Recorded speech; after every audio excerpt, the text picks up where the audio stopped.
अस्सलाम वालेकुम and welcome to my YouTube channel. आज की video is really going to be important for those bloggers who are looking forward to make their SOP document and learn from top bloggers in the niche। जब मैं blogging field में नया सीख रहा था और साथ साथ इंटरमीडिएट ब्लॉगिंग की तरफ मूव कर रहा था, इट मीन्स कि मेरा ब्लॉग अच्छे से मोनेटाइज हो चुका था। मेरे पास more than 10,000 page views a month on a blog आना शुरू हो गए थे। अब मैंने देखना शुरू किया कि हाउ आई कैन अपस्केल इन माई नीश, और इसी के हवाले से मैंने टॉप ब्लॉगर्स हंट करना शुरू किए। टॉप ब्रांड्स की बात नहीं कर रहा मैं, उन ऑनलाइन ब्लॉगर्स की बात कर रहा हूँ जो कि एक फुल टाइम ब्लॉगर्स हैं, मल्टीपल पोर्टफोलियो वेबसाइट्स हंट कर रहे हैं। एंड मैंने वो चीज़ें देखना शुरू की कि वो कौन सी चीज़ें हैं कि जो कॉमनली रिपीटेटिव हैं, पैटर्न है उनके अंदर, और जो चीज़ें मैं भी रिपीट सकता हूँ अपनी वेबसाइट्स के अंदर, ताकि मैं भी उन्हीं के जैसे रिजल्ट्स हासिल कर सकूँ। देखो, मैं हर दफ़ा नहीं चाहता कि मैं जाके पूरा व्हील री इन्वेंट कर दूँ। मैं चाहता हूँ उस फील्ड में जो ऑलरेडी एक्सपर्ट है भाई, वो मुझे सिखा दे। मैं उसके प्रोडक्ट से ऑलरेडी जो हुआ हुआ काम है ऑनलाइन, उसी से सीख लूँ, उसी को अपने ऊपर इम्प्लीमेंट करूँ। मैं क्यों इतनी झंझट में पढ़ूँ, मैं लंबे कामों में पढ़ूँ। तो in this video I will share two steps that I learn from top bloggers blog. और मैंने इतनी डिटेल में रिसर्च की हुई थी कि इवन मैं ब्लॉग से उनके वर्ड काउंट से लेकर, फॉन्ट से लेकर, थीम से लेकर, इवन उनके लोड टाइम्स तक मैं ऑब्जर्व करके मैंने उसको डॉक्यूमेंट किया और उसी को रेप्लिकेट करने की कोशिश की है। तो I will try as many tips as possible in this video that is going to help you out. So ये वीडियो कंप्लीट एंड तक देखना, बीच में से कुछ स्किप नहीं करना। कोशिश करना जितनी टिप्स तुम्हें मिलनी है सारी इंप्लीमेंट करके ट्राई करो, एंड जस्ट लाइक कि मैंने इससे फ़ायदा उठाया, तुम्हारा भी इस चीज़ से फ़ायदा उठे। अच्छा, जब मैंने शॉर्टलिस्ट करने शुरू किए ब्लॉग्स, तो मैंने निश सफारी के क्रिस के ब्लॉग्स को शॉर्टलिस्ट किया। उसके अलावा मैंने एक और है पैसिव इनकम गीक, उनके ब्लॉग्स हैं 3 जो उन्होंने बताया। मैं go down size, animal how, swing machine talks, ये 3-4 ब्लॉग्स थे, 7 ब्लॉग्स थे कुल टोटल जो मैंने अपनी स्टडी के अंदर यूज़ किए थे। अब इन तमाम ब्लॉग्स के अंदर मैंने जो कॉमन पैटर्न्स ऑब्जर्व किए, that were the first one के the font they were using was quite simple. मुझे पता भी नहीं चला, और मैं पता नहीं कौन सी रैंडम सी फॉन्ट यूज़ कर रहा था जो लोड करने में टाइम लेती है। तो मैंने देखा कि भाई वो फॉन्ट ना या तो ओपन सांस यूज़ कर रहे हैं, या तो एरियल यूज़ कर रहे हैं, या एक और फास्टेस्ट लोडिंग फॉन्ट है।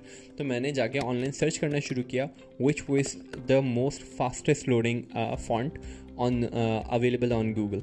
तो उसमें मुझे ये 2 फॉन्ट्स ही दिखे, एरियल और ओपन सांस, और वो भी एरियल यूज़ कर रहे थे। तो मैंने भी एरियल फॉन्ट को यूज़ करना शुरू कर दिया। अच्छा, इस फॉन्ट को मैंने यूनिफॉर्म कर दिया अपने तमाम ब्लॉग्स के ऊपर। इससे पहले मैं जो फॉन्ट यूज़ कर रहा था वो थोड़ी सी फैंसी थी, दिखने में कूल लगती थी मुझे देखने में, और पढ़ने में मज़ा आता था।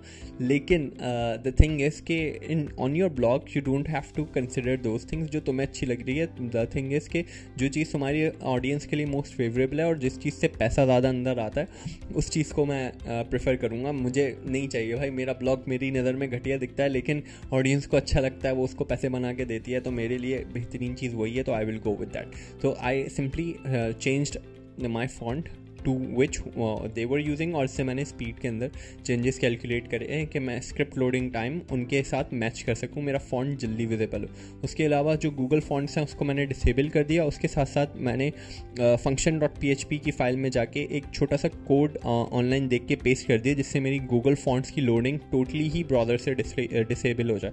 मैं चाहता था कि कम से कम राउट की रिक्वेस्ट भेजे मेरी website at the time of loading, ताकि फास्टेस्ट लोडिंग टाइम हो। तो that was the number 1 factor, font. Second important point was the image location for featured image. अच्छा, मैंने देखा कि ज़्यादातर ब्लॉग्स के अंदर जो टॉप ब्लॉगर्स के हैं, कोई भी फीचर्ड इमेज को पहली टॉप पोजीशन में यूज़ नहीं कर रहा, लेकिन उसके बरक्स जो टॉप थीम्स होते हैं वो क्या करते हैं कि सबसे पहले वो फीचर्ड इमेज यूज़ करते हैं, और जो टॉप ब्लॉगर्स हैं वो यही नहीं कर रहे थे। ये मैंने एक कॉमन पैटर्न ऑब्जर्व किया कि वो अपनी हेडिंग्स और अपने टेक्स्ट को, जो वो उस क्वेरी का आंसर है, उसको पहले लोड कराते हैं और फीचर्ड इमेज को तीसरे या चौथे पैराग्राफ के बाद शो कराते हैं ताकि उनको स्पेस मिले। तो मैंने इस चीज़ को अपने पास नोट किया और मैंने एक छोटी सी स्क्रिप्ट अगेन कॉपी कर दी, जिसकी वजह से मेरी featured image after first 4 paragraph show होने लग गई। तो फीचर्ड इमेज की लोकेशन नीचे आने से क्या हुआ कि टेक्स्ट अब मेरा न सिर्फ फास्टर लोडिंग था, बल्कि सबसे पहले टेक्स्ट यूज़र को दिखता है, ताकि जितनी देर में मेरी इमेज फाइल्स लोड हो रही हैं ऐसा ना हो कि यूज़र बाउंस बैक कर जाए वाइट स्क्रीन देख के, उसको सबसे पहले वही दिख रहा है। Third is background colour. Background colour सब ने बहुत नीट एंड क्लीन वाइट रखा हुआ था, वाइट सिंपल प्लेन। मैंने उसी को फॉलो किया। मैंने बोला भाई अपने को ज़्यादा दिमाग नहीं लगाना है, उनके लिए ये चीज़ चल रही है, they are making most money out of it. उन्होंने भी बहुत साल टेस्ट किया, 10 साल का उसका एक्सपीरियंस है, मैं गरीब ठहरा 2 साल का एक्सपीरियंस लेके। मैंने बोला ठीक है, आई विल इम्प्लीमेंट दैट। और पिछले 1.5 साल से मैं ये इसी को लेके चल रहा हूँ कि वाइट बैकग्राउंड के साथ चलना है, बैकग्राउंड के अंदर कलरफुल कुछ भी इम्प्लीमेंट नहीं करना। Fourth thing that I discovered was कि उनकी ब्रांडिंग एंड ब्रांड गाइडलाइंस बहुत क्लियर थी। उन्होंने ब्रांड कलर्स प्रॉपर्ली यूज़ किए हुए थे, और उसके साथ साथ वो उन्होंने प्रॉपर्ली लोगो डिज़ाइन किया हुआ था अपने ब्लॉग के लिए। मैंने लोगो डिज़ाइन करा ही नहीं था, मैंने नाम ना फैंसी नेम से लिखा हुआ था, फैंसी फॉन्ट से लिखा हुआ था, तो मैंने उसको चेंज किया। मैंने उसके लिए एक प्रॉपर लोगो डिज़ाइन किया कैनवा के ऊपर। मेरा आगे प्लान है कि मैं एक वीडियो बना दूंगा कि कैनवा को यूज़ करते हुए लोगो कैसे डिज़ाइन करते हैं, बट मैंने सिंपली एक फ्री लोगो बनाया उस पर, जिससे मेरी वेबसाइट का ब्रांड थोड़ा सा ना ज़्यादा नीट एंड क्लीन दिखने लग गया।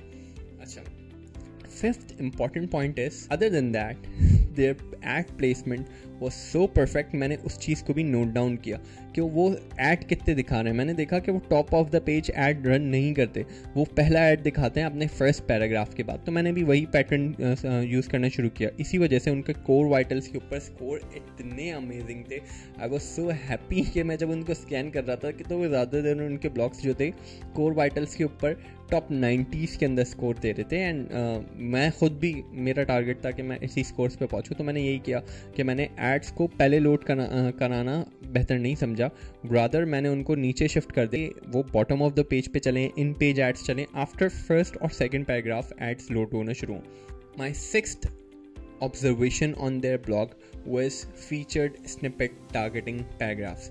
तो वो जो जितने इंपॉर्टेंट पार्ट्स होते हैं ना, उसको वो बोल्ड कर देते हैं। इन बोल्ड पैराग्राफ से होता क्या है कि जब भी देखो तुम किसी टेक्स्ट को अपने आर्टिकल के अंदर बोल्ड करते हो ना, तो गूगल को पता चलता है कि दिस इज़ इम्पॉर्टेंट पैराग्राफ, इसके ऊपर ज़्यादा एम्फेसिस किया हुआ राइटर ने।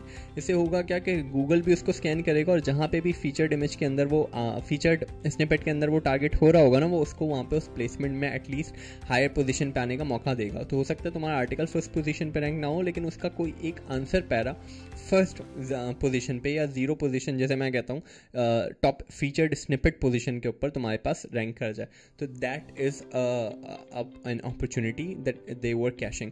उसके अलावा वो क्या कर रहे थे, 7वीं टिप मैंने उनके आर्टिकल के अंदर ये देखी कि वो लिस्ट्स का यूज़ करते हैं, टेबल्स का यूज़ करते हैं। मैं पहले लिस्ट और टेबल्स बिल्कुल यूज़ नहीं करता था, लेकिन उसके बाद मैंने अपने SOP डॉक्यूमेंट बनाया जो राइटर्स के लिए आगे के मुझे किस किस्म का काम चाहिए, उसके अंदर मैंने लिस्ट और टेबल्स को ऐड किया कि भाई तुम भी लिस्ट डालो, तुम भी टेबल्स डालो, बिना लिस्ट और टेबल्स के मेरे पास नहीं सेंड करना। तो this is what I did. Okay, so the 8th tip was font sizes. Even मैंने उनके फॉन्ट साइजेस ऑब्जर्व किए कि किस किस्म के फॉन्ट साइजेस वो यूज़ कर रहे हैं। तो बॉडी के लिए मैंने ऑब्जर्व किया कि वो फॉन्ट साइज़ यूज़ करते हैं एनीवेयर बिटवीन 20 to 22। इससे होता क्या है कि जितना आपका फॉन्ट साइज़ ज़्यादा विजिबल होता है, उतना ही ज़्यादा ऑडियंस के लिए यूज़र एक्सपीरियंस भी अच्छा रहता है। उसके अलावा उसको ज़्यादा स्क्रॉल करना पड़ता है, तो सेशन ड्यूरेशन भी ज़्यादा बढ़ जाती है, और जितना वो स्क्रॉल करेगा यानी उतने ही ज़्यादा एड स्लॉट्स वो देखेगा, जितने ज़्यादा एड स्लॉट्स देखेगा उतने ही ज़्यादा पैसे बनेंगे, यानी ओवरऑल RPM के ऊपर भी आपके फ़र्क पड़ेगा।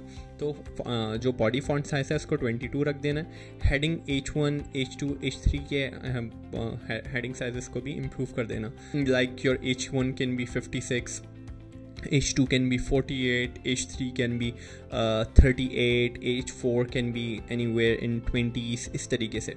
तो इस तरीके से फॉन्ट साइजेस इंक्रीज़ करोगे ना, तो जो तुम्हारा 900 वर्ड का भी आर्टिकल था ना, वो भी थोड़ा सा भरा भरा लंबा लगने लगेगा। इससे होगा क्या कि जितना ज़्यादा स्क्रॉल करेगा उतना ज़्यादा सेशन ड्यूरेशन, उतना ज़्यादा पैसा कमाएं। चलो अब नेक्स्ट मूव कर जाते हैं 9th टिप के ऊपर, that is link building structure. उन्होंने करा हुआ क्या था कि हर पोस्ट के अंदर ना तकरीबन 3 से 4 वो इंटरनल लिंक्स दे रहे हैं जहाँ पे पॉसिबल है, और प्रॉपर एंकर टेक्स्ट के ऊपर दे रहे हैं। मेरी इंटरनल लिंक की स्ट्रैटेजी ऑनेस्टली ये ऑब्जर्व करने से पहले बेकार थी, लेकिन जब मैंने ये देखा ना, मैंने सीरियसली ट्रीट करना शुरू किया इसको। फिर लिंक विस्पर की भी मूविंग फॉरवर्ड मैंने बाद में सब्सक्रिप्शन ले ली थी कुछ 3-4 महीने के बाद, बट उससे पहले मैंने खुद ही मैनुअली इंटरनल लिंक्स बिल्ड करना शुरू करे। इसको सीरियसली लेते हुए मैंने हर आर्टिकल में 3 इंटरनल लिंक्स डालने की कोशिश की, जिसमें मैं मैनुअली एंकर टेक्स्ट पे कोई रिलेशन बना रहा हूँ 2 आर्टिकल्स का आपस में। इससे पहले मैं टॉपिक क्लस्टर्स और साइलो स्ट्रक्चर के ऊपर वीडियो बना चुका हूँ, वो देख लेना, ज़्यादा बेहतर समझ में आ जाएगा इंटरनल लिंक स्ट्रक्चर कितना इंपॉर्टेंट है। और उसके साथ साथ वो एक्सटर्नल रिसोर्सेज को भी लिंक्स देता है जो कि क्रेडिबल एक्सटर्नल रिसोर्सेज हों। ये भी मैं गलती कर रहा था, तो मैंने क्या किया कि एक्सटर्नल रिसोर्सेज को भी मैंने लिंक देना शुरू कर दिए। इससे इवेंचुअली एक ट्रस्ट बिल्डअप होता है। लिंक स्ट्रक्चर तुम्हारा जितना अच्छा होता है ना, उतने ही ज़्यादा चांसेस हैं कि गूगल तुम्हारी वेबसाइट को ज़्यादा जल्दी पिक करे, ज़्यादा जल्दी रिकग्नाइज करें। So these were the top 9 observations that I picked from top bloggers website and learn from them. और इससे मेरी इनकम पे अच्छा खासा इम्पैक्ट आया था ओवरऑल, और मेरी ब्लॉगिंग स्ट्रैटेजी पे भी अच्छा खासा इम्पैक्ट आया था। तो भाई मैंने टाइम लगा के गलतियाँ करके सीख लिया, इससे सीख लो। ये आप अपनी ब्लॉगिंग वेबसाइट्स के ऊपर इम्प्लीमेंट करें, it will help you, I am sure of that. वाह है बिकॉज मैंने खुद करके देखा हुआ है, तो मुझे पता है कि इससे फ़ायदा लाजमी होगा। इसको इम्प्लीमेंट करो। अगर तुम्हें लगता है कि इस वीडियो के अंदर 9 टिप्स में से कोई एक ऐसी थी जो तुम्हें पता नहीं था और जो तुम इम्प्लीमेंट करने वाले हो, तो give us a thumbs up, subscribe to this channel if you feel like we can create value in your life. And आज की वीडियो में इतना ही, मिलते हैं आपसे अगली वीडियो में। खुदा हाफिज़।